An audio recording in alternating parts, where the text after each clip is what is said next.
The sky above Earth turned black with alien ships. Park stood on the bridge of his flagship, the Eternal Dawn, and counted them. 3,000, maybe more. They came out of faster-than-light travel like locusts, filling every scanner screen with red dots. "Sir," his communications officer said, voice shaking, "we are receiving a transmission." Nodded, he already knew what it would say. The alien appeared on screen, Admiral of the Dominion. He was massive, nearly 8 feet tall, with skin and 4 muscular arms. His eyes were completely black, like holes in space.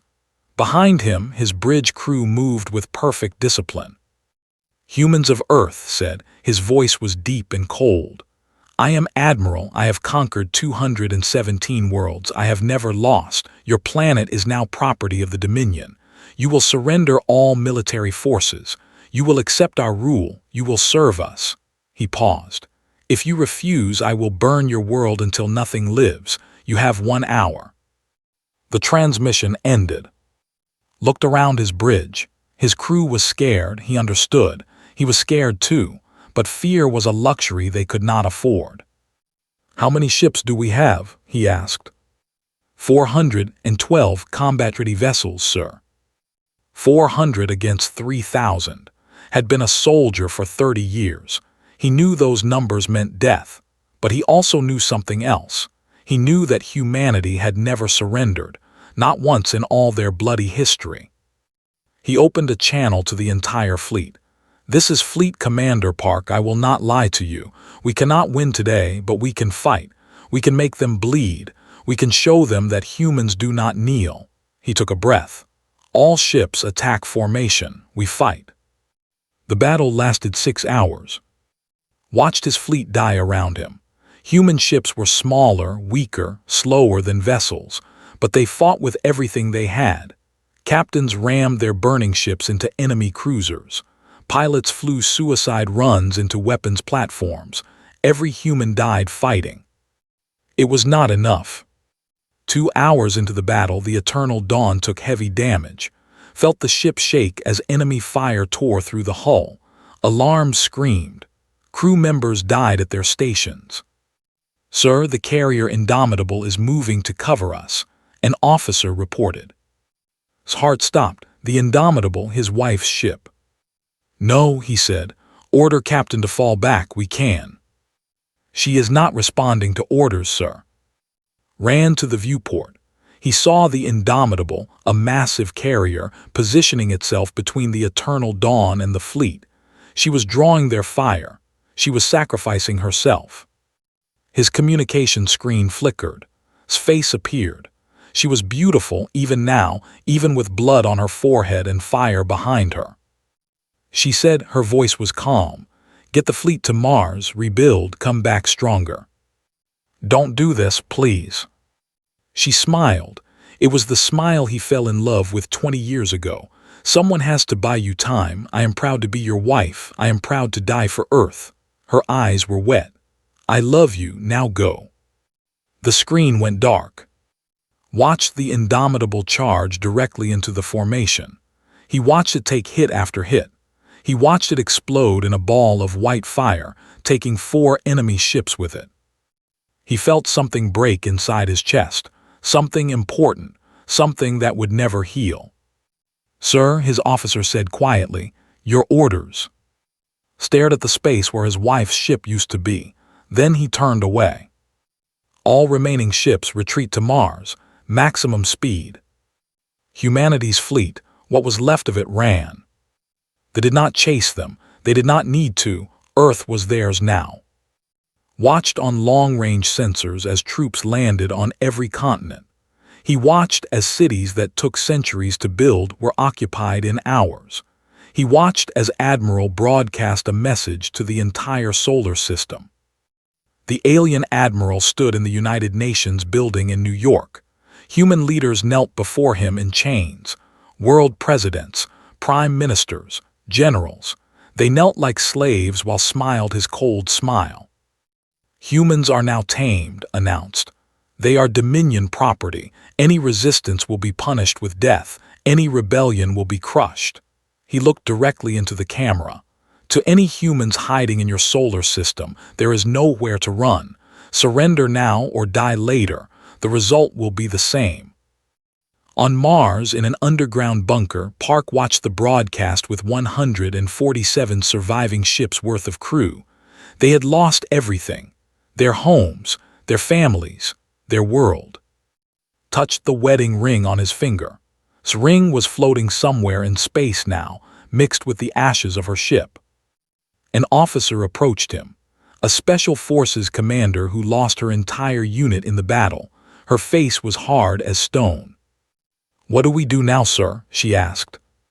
Was quiet for a long time. When he spoke, his voice was different, colder, harder, like a blade being sharpened. "Now we plan," he said. "We build, we get stronger."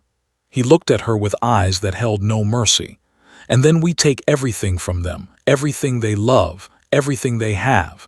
We make them pay for every human life they took." "That sounds like revenge, sir." "Yes," said it does. He walked deeper into the bunker, into the darkness, already planning. The thought humanity was broken. They thought wrong. Humanity was not broken. Humanity was angry. 3 years passed. The thought they had won, they were wrong. Admiral grew bored with Earth. The humans there were quiet, obedient, broken. They worked in factories building weapons. They mined resources for ships. They bowed when soldiers walked past. There was no fight left in them. Or so believed. He left Earth to his subordinates and traveled to conquer new worlds. Earth was just another trophy in his collection. Humanity was just another slave race. He forgot about them almost immediately. This was his first mistake.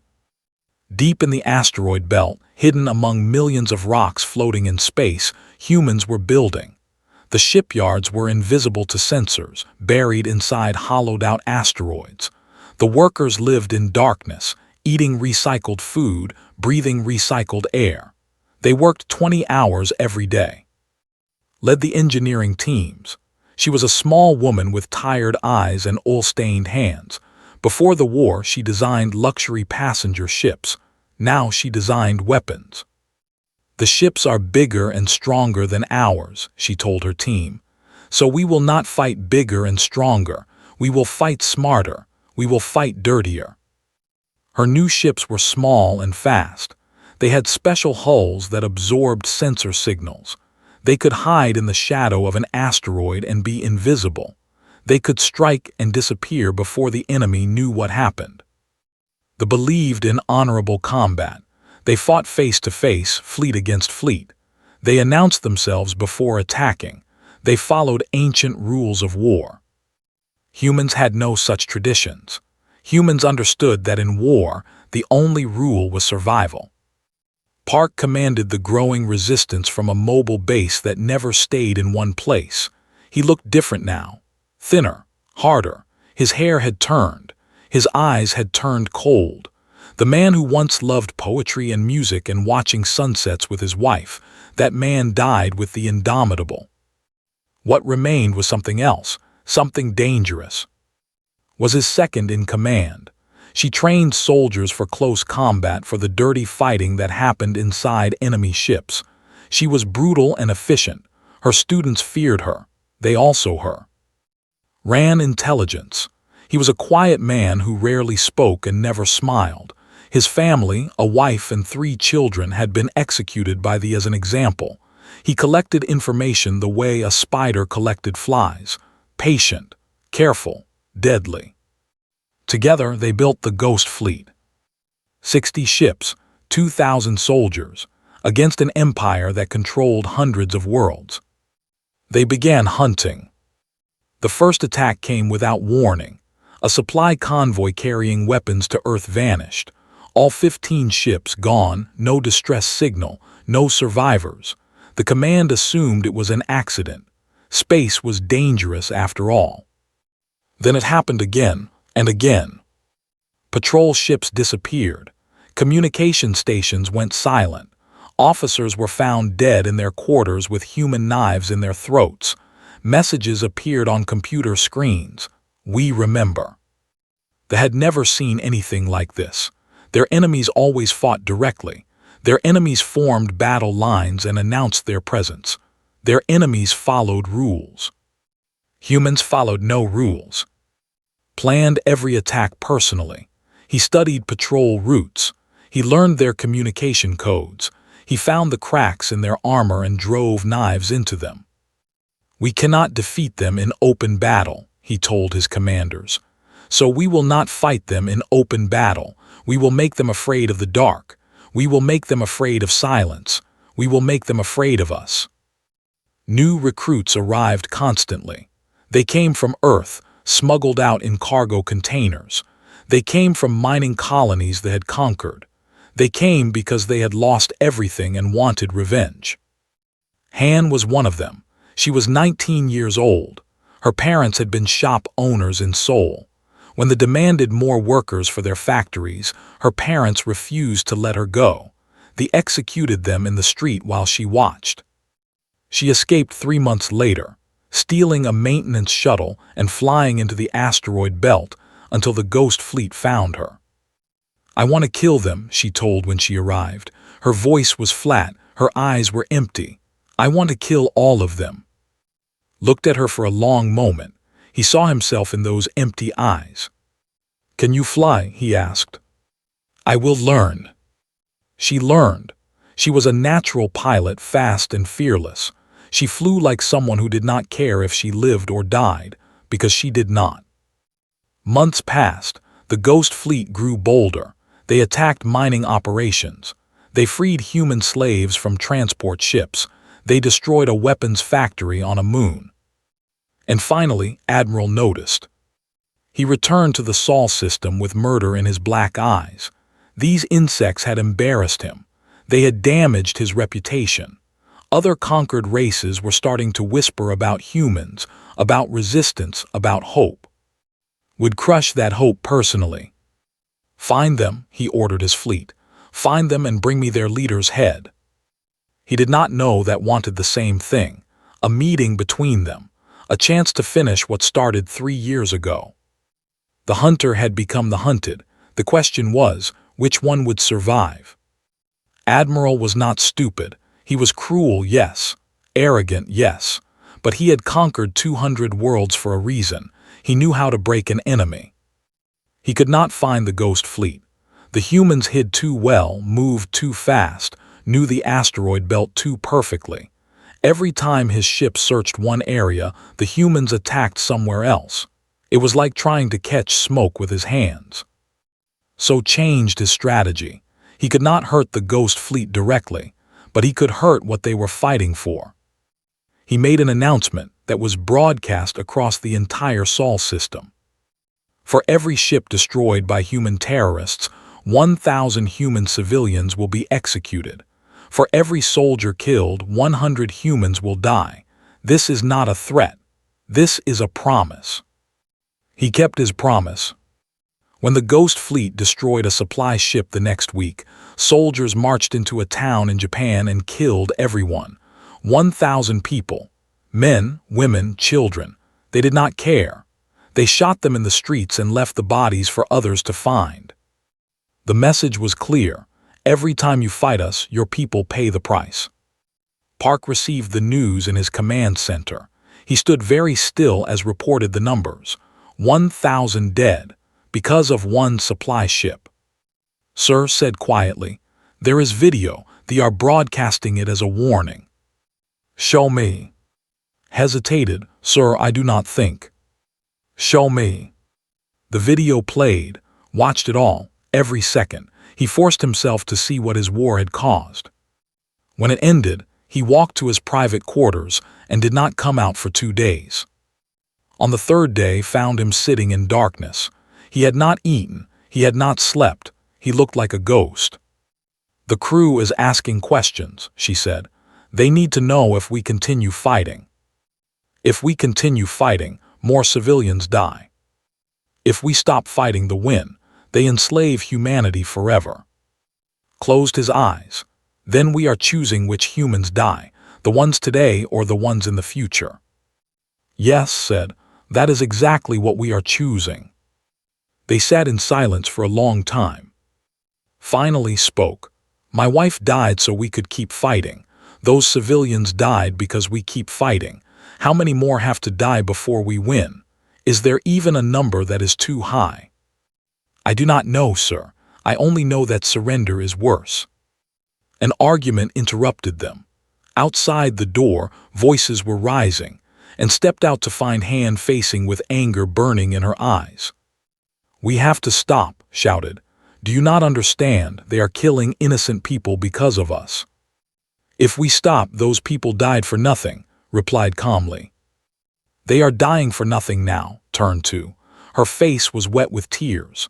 "Commander, what is the point of winning if there is no one left to save? My parents died for me to live. Those people in Japan, they had families too, children, dreams. And now they are dead because we destroyed one stupid supply ship." Had no answer. The weight of command had never felt heavier. But stepped forward, his quiet voice cut through the emotion. "I have found something." Everyone turned to him. "Admiral's flagship, the Dominion's Wrath. I have been studying its systems for months. There is a weakness." He pulled up technical diagrams. "Every standard day, the ship connects to the communication network using quantum signals. During this process, the shields must lower to specific frequencies. For exactly 11 seconds, a small ship could pass through undetected." Studied the diagrams. 11 seconds is nothing. We could not even dock a shuttle in 11 seconds. "We do not need to dock. We need to breach the hull, cut through, enter fast." A boarding party said slowly, "Get inside, kill the Admiral and escape." "Escape would be difficult," admitted, "probably impossible." Laughed bitterly, "So we trade our lives for his." "Yes," said, "that is exactly what we do." He looked at his officers, at who had lost her soldiers, at who had lost his family, at who had lost her parents, at himself who had lost his wife. "If we kill, they will be confused. He is their greatest commander. Without him they will hesitate, they will make mistakes, and we will strike." He straightened. "I will lead the boarding party myself." "No," said immediately. "You are the commander, the symbol. If you die, the resistance dies." "My wife died buying time for this fleet. I owe." "You owe her a victory, not a death." Stepped closer. "I will go. I am a soldier. This is what soldiers do." They argued for an hour. In the end, won. She always did. The plan was set. In 3 days, they would attack Admiral on his own ship. Found later, packing weapons for the mission. "I am coming with you," said. "You could die." "I know." Studied her for a moment, then she nodded. "Welcome to the team." The stealth shuttle was small and dark. 13 humans sat inside, checking their weapons for the 10th time. They wore black armor designed for close combat. They carried guns, knives, and explosives. Sat at the front, her face showed nothing. Inside, her heart was beating fast. She had fought many battles. She had killed many enemies, but this was different. This was a one-way trip. Han sat beside her. The young pilot was calm now. The tears from before were gone. What remained was cold focus. 30 seconds to shield window, the shuttle pilot announced. Stood, everyone listen. We have 11 seconds to breach the hull. After that, we fight to the bridge. We kill everything between us and the Admiral. She paused. Most of us will not survive, maybe none of us. But if we kill, humanity has a chance. That is worth dying for. No one argued. They all knew what they signed up for. 10 seconds. Outside, the Ghost Fleet was attacking 3 different positions. It was a massive distraction, using almost every ship they had. Commander Park led the attack personally, drawing all attention away from the tiny shuttle approaching the Dominion's Wrath. 5 seconds. The flagship was enormous. It was bigger than some asteroids. Its weapons could destroy cities. Its shields could stop nuclear missiles. But for 11 seconds, those shields had a hole. Breach in 3, 2, 1, now. The shuttle fired its cutting beam. Metal screamed as alien hull melted. The shuttle pushed forward, forcing itself into the wound it created. Sparks flew everywhere. The shuttle shook violently. Then they were inside. "Go, go, go," shouted. 13 humans poured out of the shuttle into an alien corridor. The air smelled wrong. The lights were too bright. The walls were curved in ways that hurt human eyes. Alarms began screaming. Soldiers were already coming. The first firefight lasted 12 seconds. 4 soldiers fell. 1 human died, a young man from Brazil whose name was Lee. He took an energy blast to the chest before he could fire a single shot. "Keep moving," ordered. They ran. The ship was a maze of strange corridors, and alien writing had given them maps, but maps did not prepare them for the reality. Everything looked wrong. Everything felt hostile. More came. These were not ordinary soldiers. They were ship security trained for exactly this situation. They were bigger, faster, better armed. The hallway became a killing zone. Watched 2 more of her people fall. A woman from China named, shot in the back while covering their retreat. A man from France named, torn apart by enemy fire while holding a corner so others could advance. But humans kept fighting, and humans kept killing. Something they did not understand: tight spaces made size a weakness. They were huge, 8 feet tall with 4 arms. In open battle, that was terrifying. In narrow corridors, it made them slow. It made them targets. Humans were smaller, faster, more desperate. Fought like a demon. She moved through soldiers like water through rocks. Her gun never stopped firing. When her gun was empty, she used her knife. When her knife broke, she used her hands. "Left corridor," shouted. "The bridge is close." 7 humans were left, 7 out of 13. They pushed forward. Every step cost blood. Took a hit to her left arm. The energy weapon burned through armor and flesh. She felt her arm go numb, then hot, then nothing at all. She kept fighting. The bridge door was massive, made of thick alien metal. 2 elite guards stood before it. They were the biggest had ever seen. Said, "Explosives. That will kill us too. We do not need to survive. We need that door open." Attached explosives to the door. The 2 guards charged. Fighting erupted. Another human fell, then another. Fire in the hole. The explosion was deafening. The door blew inward. 2 guards died in the blast. 3 more humans died with them. 4 left and 2 others. They entered the bridge. Admiral was waiting. He stood in the center of his command center, surrounded by 6 more guards. He was armed with a massive blade that glowed with energy. His black eyes showed no fear, only anger.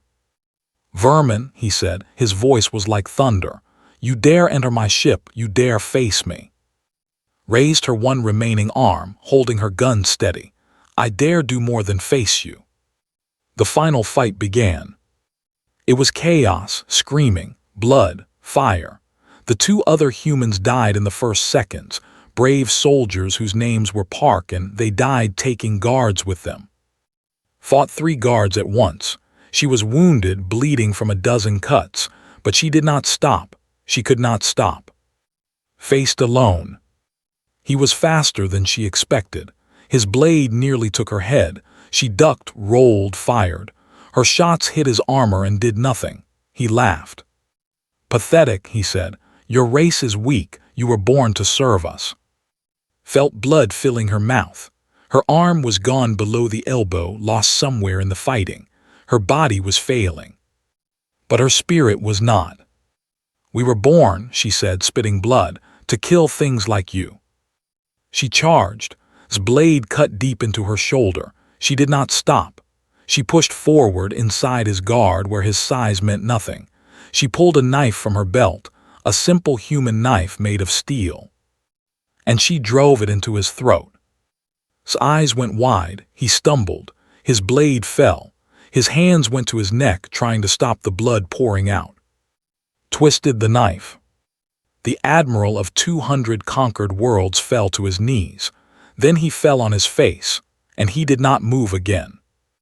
Silence. Stood over 3 dead guards, barely breathing. Stood over, barely standing. Is he dead? Whispered. Pulled out her knife. She looked at it. Then she looked at the Admiral's neck. He will be. When she was done, she held his head in her remaining hand. Her trophy, her proof. Now, she said, we go home. Against all odds, they did. The High Council chamber was the most impressive room in the galaxy. It sat at the center of there, built from black stone that absorbed light. 12 High Counselors, the rulers of an empire spanning hundreds of stars, sat in a circle on floating platforms. They wore robes that cost more than most planets produced in a year. They were waiting for humans to come and beg. After Admiral's death, chaos had erupted in the Sol system. The occupation fleet had fallen apart without clear leadership. Rumors spread that the humans had somehow escaped the flagship, 2 of them, wounded and broken, carrying the Admiral's head in a bag. Impossible, the Council thought. Propaganda, lies. But then human ships appeared over colony worlds. The Ghost Fleet, now grown to over 200 vessels, had been busy while they argued about what to do next. They captured the shipyards at Station. They freed slaves on a dozen moons. They destroyed weapons factories and supply depots. And now the humans wanted to talk. The Council agreed to meet. They expected surrender. The humans had made their point. They had shown they could fight. Now they would kneel and accept slightly better terms than before. This was how civilization worked. The chamber doors opened. One human walked in, alone, unarmed. Park looked different from the broken commander who had fled Earth 3 years ago. He stood straight.